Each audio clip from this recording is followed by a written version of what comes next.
다음은요. 경제와 관련돼 있고요. 정치권의 공약이라고 할까요? 아무튼 정치권에서 뭔가 좀 계속 정책적 입장들 내놓고 있는데 그걸 다룬 기사입니다. 먼저 기사 하나 먼저 보겠습니다. 손실보상 최대 1,000만 원. 소상공인 코로나19 여파로 충격 타격을 입으신 소상공인 지원과 관련해서 손실보상 최대 1,000만 원 가능하다. 이렇게 얘기가 나왔어요. 정치권에서.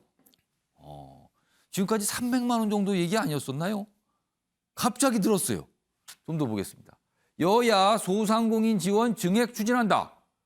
이 정도 액수 자꾸 나오는 거 보니까 이렇게 표현이 있네요. 묻고 더블로 가식 묻지마 공약이다. 여기서 나오는군요. 이 묻고 더블로 가가. 정부는 증액 요구에 막상 반대 입장이다. 이렇게 돼 있습니다. 이 얘기가요. 이 1,000만 원 얘기가 여당에서도 나왔고요. 어제는요. 제1야당에서도 이 얘기가 나왔어요. 그 목소리 들어보겠습니다. 코로나 극복 지원금은 현행 100만 원인 것을 최대 1,000만 원까지 되도록 해야 합니다. 손실보상률이 현재 80%인 것을 100%로 확대해야 합니다. 손실보상의 한액도 현행 50만 원인 것을 100만 원으로 증액시켜야 합니다. 뭐가 올라가죠? 증액, 그다음 비율 높이고 다 이런 겁니다. 지금요. 관련 기사 하나 더 보겠습니다. 자, 그런데 이 모습에 대해서 이런 지적이 나옵니다. 아니, 본 예산 때 작년에 논의하셨지 그랬어요. 작년에 예산 짤 때 올해 예산. 왜 이제 와서 본 예산 땐 논의도 않더니 대선 앞두고 자꾸 이런 얘기 하십니까 지금? 대선 의식한 거죠? 이렇게 또 물어보는 기사입니다. 그리고요. 앞선 기사 다시 한번 볼까요? 처음 해봤던 기사.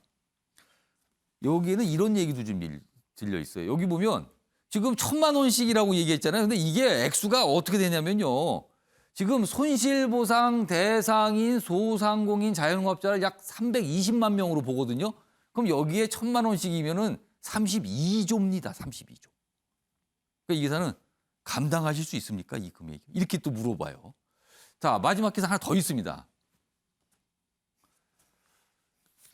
300만 원 손실 보상 받고 연 800만 원 이자 더 낼 판. 그러니까 이 기사는 일단 지금 300만 원까지 얘기가 나오는데 이거를 만약에 지급이 된다. 그럼 어떻게 되냐면요. 추경이잖아요. 정부가 돈이 여유가 없거든요. 그러면은 채권 발행을 합니다.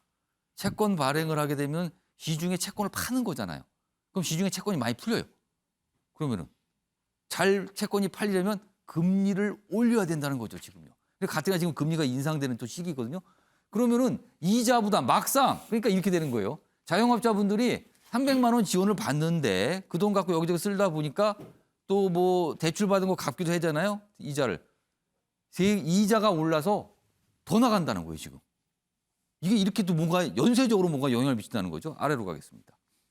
여기 보시면 자영업자 빚내 코로나로 버티는데 평균 2억 2천여만 원 정도 대출을 받았다고 해요. 신용금리 대출 7년 만에 5%대인데 연 2,300만 원 내던 이자가 3,100만 원으로 올라가는 계산이 나온다고 합니다. 그러니까 300만 원 손실보상 받는데 이자는 800만 원이 늘어난다. 이렇게 계산이 나온다는 거예요, 지금. 이렇게 충격이 미친다는 거죠. 이 얘기 좀 해보겠습니다. 이종근 평론가 어떻게 보십니까? 이 상황을. 지금 일단 300만 원 손실 보상을 받는데도 지금 연 800만 원 이자라면 1,000만 원이라면 어떻게 되겠습니까? 돈을 더 많이 그렇죠. 이 채권을 통해서 갖고 와야 된단 그렇죠. 말이에요. 국채 금리가 3년 7개월 사이에 최고치를 지금 기록하고 있다고 합니다. 그러면 어마어마하게 대출 금리는 더 늘어날 수밖에 없는 상황이고요. 문제는 추경입니다. 우리가 추경 이 정부 들어서 7차례나 있었거든요.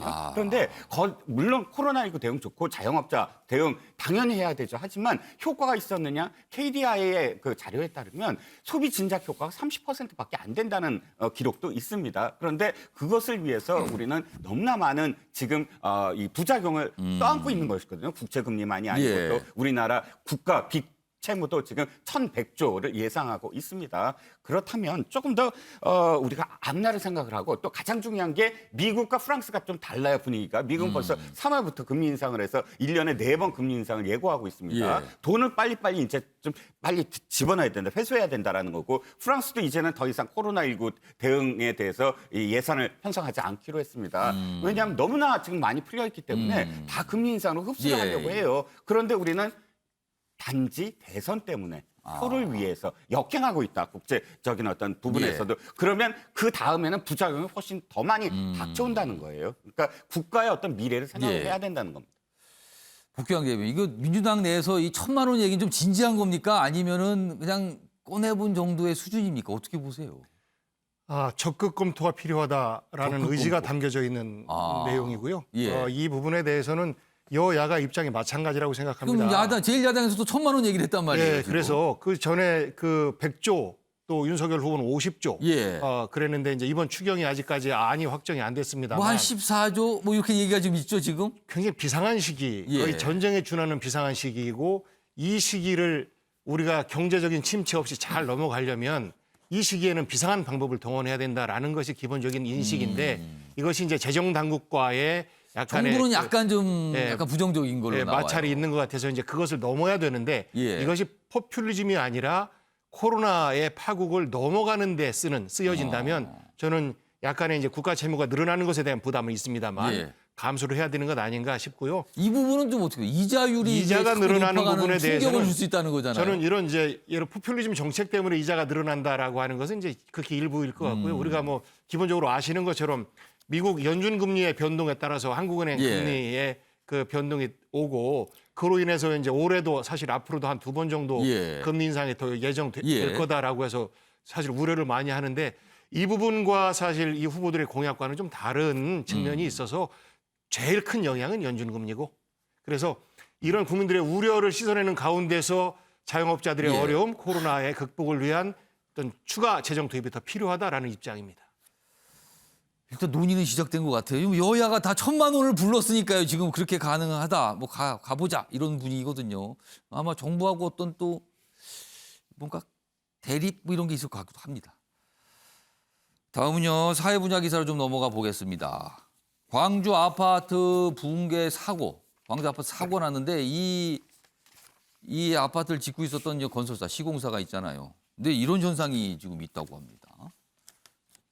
곳곳에서 이 기업의 이 아파트 브랜드잖아요, 이거. 아이파크. 이거 가려달라.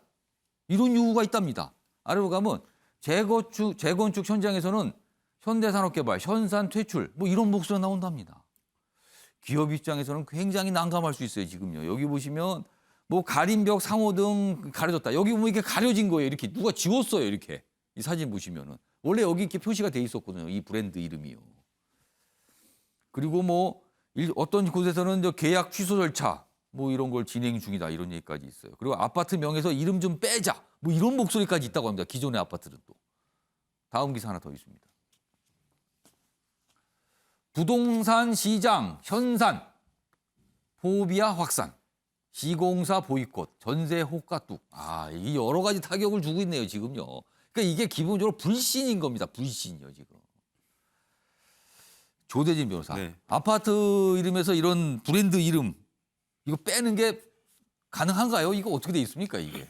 일단 상표법상에 이제 그 아파트의 브랜드 명을 쓰는 거에 대해서는 그 예. 조항이 있는데요. 예. 이거를 빼는 거에 관련돼서는 빼는 거에 대해서 예. 뭐가 규정이 없어요. 네, 그렇기 때문에 만약에 당사자들, 그러니까 조합원들이 이런 부분들을 뭐 시공했던 예. 그 시공사에 관련된 그 조합원 또는 주민들이 주민들이 이런 부분들이 불편하다면 뭐 별도의 동의를 통해서 뺄 가능성도 충분히 있다고 보여지는데 규정이 있긴 없기 때문에 일단 그렇게 보인다는 거예요. 네, 동의로 이제 전부 이제 추진을 하면 이렇게 가능하다고 보이는데 다만 이제 직접 이렇게 지었던 아파트를 지었던 입장에서는 건설사 입장에서는 이런 부분들이 본인들이 지어놓고 정작 이름은 빠지는 브랜드명을 살릴 수 없는 기회가 되기 때문에 상당한 손해로 이렇게 작용이 될 가능성이 높습니다. 네. 지금 사고 여파가 뭐 여기저기 퍼지는 거예요 지금요. 지금 여기 보면 뭐 전세 호가까지 떨어진다. 뭐 이런 얘기까지 실려 있는 상황입니다.